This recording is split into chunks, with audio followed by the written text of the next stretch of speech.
You already know what it is, man. It's 10 Toes Down TV, the number 10, as you see it on the screen. The number 10 Toes Down TV. Come check me out. If you're looking for some sometimes I got some drama going on, I got some positivity going on, I got a lot of comedy going on in all of my videos. I always add some comedy in there to give some people some laughs. How's everything been for you since our last interview, 10 Toes Down, man? Everything good, brother. Everything been smooth, blessed. I'm still alive, so everything's perfect. Hell yeah. Hell yeah, man. Thriving, right? That's right. Definitely. A lot of shit's going down in hip hop right now, man. This whole Young Thug thing is kind of crazy. Young Thug got locked up out of nowhere. His whole team, like 28 people, something around there, indicted. A lot of them still not incarcerated. Mm-hmm. That's normal shit. That's normal everyday thing. Young Thug, Michael Johnson, Tony Thompson, Eddie Hendricks, whoever, just name a name, whatever it is, they get locked up too. But we shed more light on it because he's supposed to be a public figure. He's Young Thug. He's a rapper. Ain't no difference. Same goddamn thing. But I bet you this goddamn thing. I bet you he got that little Bible with him. You know them little Bibles, them little small Bibles. He got one of them. He got highlights of scriptures and psalms, and he reading all kind of shit. And he calling his aunt, the one that be in the church all the time, and they praying for him. We going, yeah. Now they want to start praying and getting everything. Too late. You're already in there already. Get your punk ass up. Go sit down. Go sit on your hands, stupid ass. I don't feel sorry for none of them. They had it. They took it. They ran with it and forgot about everybody else and got caught. And when I say they forgot about everybody else, I don't mean that they wasn't trying to pull their brothers from the hood up, even if they was doing that type of help. They family and all their loved ones, they forgot about them because you put yourself out there. You might say, well, he didn't. No. The feds ain't going to be coming locking your ass up if they ain't got something on you. They got ongoing investigations. The feds will let you people. The feds will let you people. They'll let you people. They'll let you sell all the dope and put it in all the neighborhoods. They let you get it. They bet you be 300 million rich. And over that 3-year investigation, you done 30 people. You done did all this, right? And then they lock you up. And then now they get you for murder. When in fact, if you think about it, you the murderers, because y'all allowed me to do that during your investigation. Y'all sat there and watched. They'll probably send some of your agents to be part of my team and do some of the hits with me. I seen Donnie Brasco. He was part of that whole shit. He was part of the hits. He was part of the assaults and shit like that. So if the government allow you to do that, then hey, you know what? I blame you because you already know the end result. Especially them as rappers, they know. You done seen what happened to everybody else. If you're gonna do something, at least do something different. And now look what they do, right? One thing I'm not gonna do. What I learned being gone, right? Whatever I get into, I'm gonna learn about it. So let's say if I want to do a crime, if I want to end up doing a crime again, I want to get into embezzlement. I'm gonna go read up on embezzlement first before I start to get into that. I'm gonna read up on embezzlement, I'm shepherdize cases, meaning I'm gonna research all the cases. I'm gonna cross-reference the cases to find out who beat it, how they beat it, what cases I can use when I go to court. Because I learned that lawyer, he ain't gonna fight for your life more than you gonna fight for yourself. So if you're gonna do something, not saying to do it, but if you do, at least know what you're doing.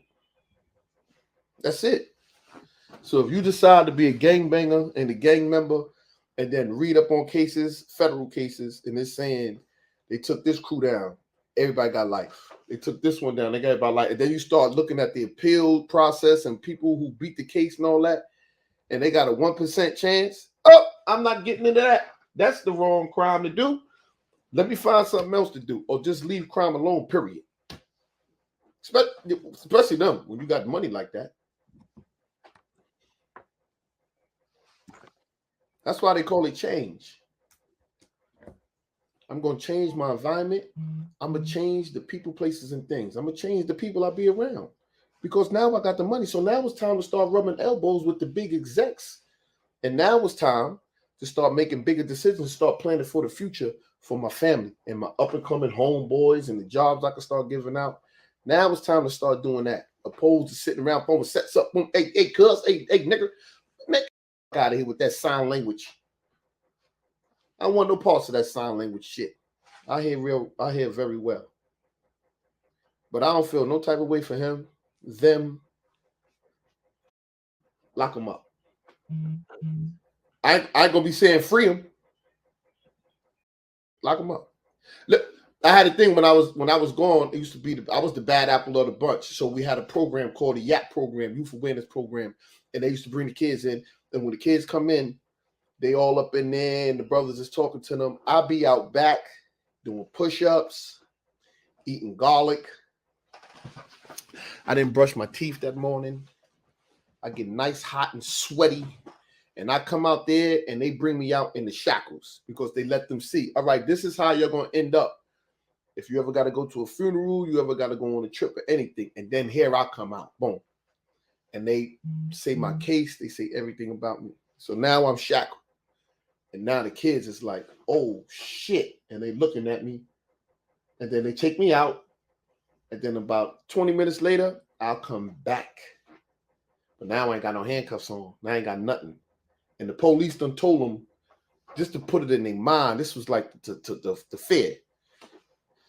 This man cannot be in population, he this and that. Then they put me in a cell, and then they get the worst kid and put him in a cell with me. The kids be fighting. They be fighting and struggling not to go in that cell with me. They be crying, please. They push him in there and close the door, bang. And I be sitting right on the bed.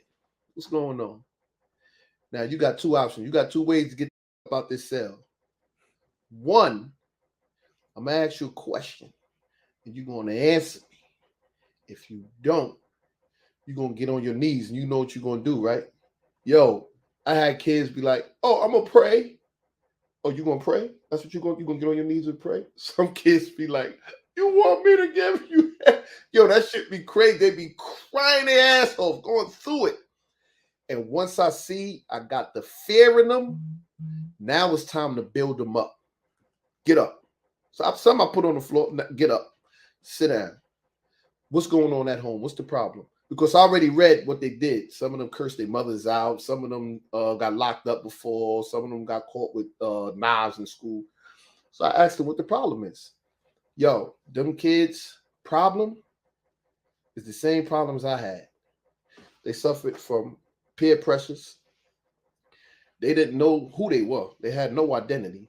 They just wanted to fit in. So many things, and I break them down, man. We had over a 95% rate of whatever kids they brought into the program never got in trouble no more. I'm talking about the toughest of the toughest kids. We deal with some badass kids. I had judges, lawyers. I had sheriffs. They would bring the kids in, and 30 to 40 kids at a time. And when it's time to get to me, I do the breakdown. You have some kids that first rebel before they get to the cell part with me, when they get in there, and when I bring them back out to the rest of the group. Sometimes I make them go out there with their shoes off, with whatever they wore in there. They go out there with it off.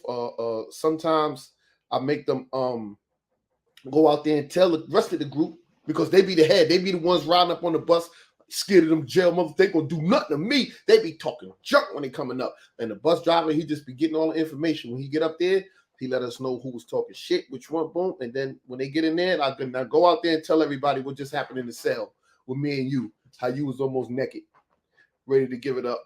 And all that talk you was talking, riding up on the bus about ain't nobody gonna do shit to you. Tell them. They're not telling them that part. Do you know what it takes for them to tell them that? So it shows that, you know what? You're not really tough as you think you are. You spent over an hour on this bus trip coming up here to this prison talking about what's going to happen and what's not going to happen. If you ever come in here, if you ever get arrested and come to prison, you're going to really run into a guy like me, which that's not really me, but you're going to run into a guy in which I displayed to you, and it's really going to happen to you. You're really not built for this.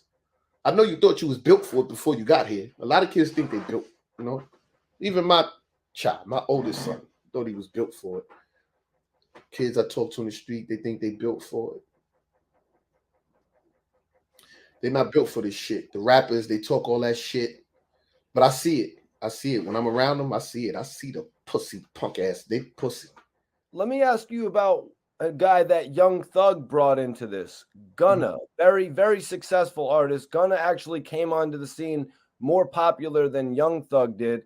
Now the feds, the prosecutors are trying to label this man as the number 2 guy in the organization simply because I think he's the biggest earner. Like, he brought 150,000 sales to the group in a single week, thus legitimizing YSL. Why are they targeting young Gunna, or Gunna, I should say? Man, the same way they target the kids in the street. They had a ring of gang members they locked up, right? I think it was like 28, 29. Out of the 28, 29, 20 to 25 of them was gang members. The other 4 wasn't gang members. They wasn't part of no gang. They didn't commit no crime. They didn't do nothing. They were just school kids, but they was around them. But they only locked them up for the information.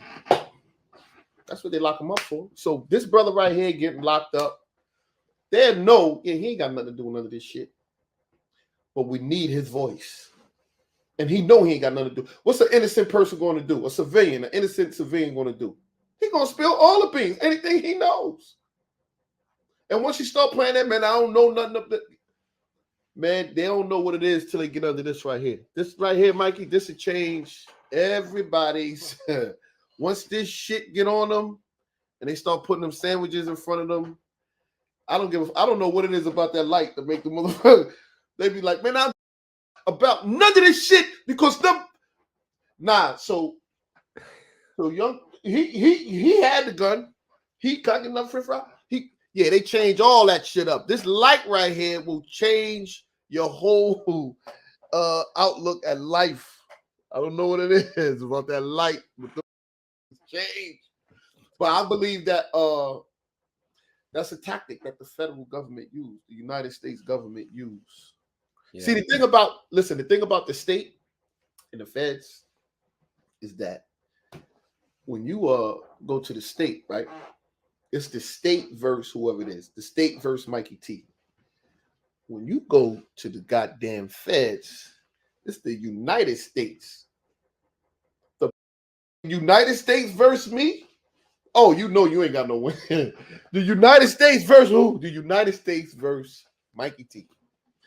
You know you ain't got no wins against the goddamn United States. You better go and sit your ass down. I might have a little win against the state. It's just a little state of New York, state of New Jersey, but the goddamn United States. Yeah, they got some heavy hitters. They got some heavy hitting DAs that's coming into this goddamn courtroom to finish me. And then when they start talking all that, the ongoing investigation, 2 years, 1 year, you know it's over. That's it.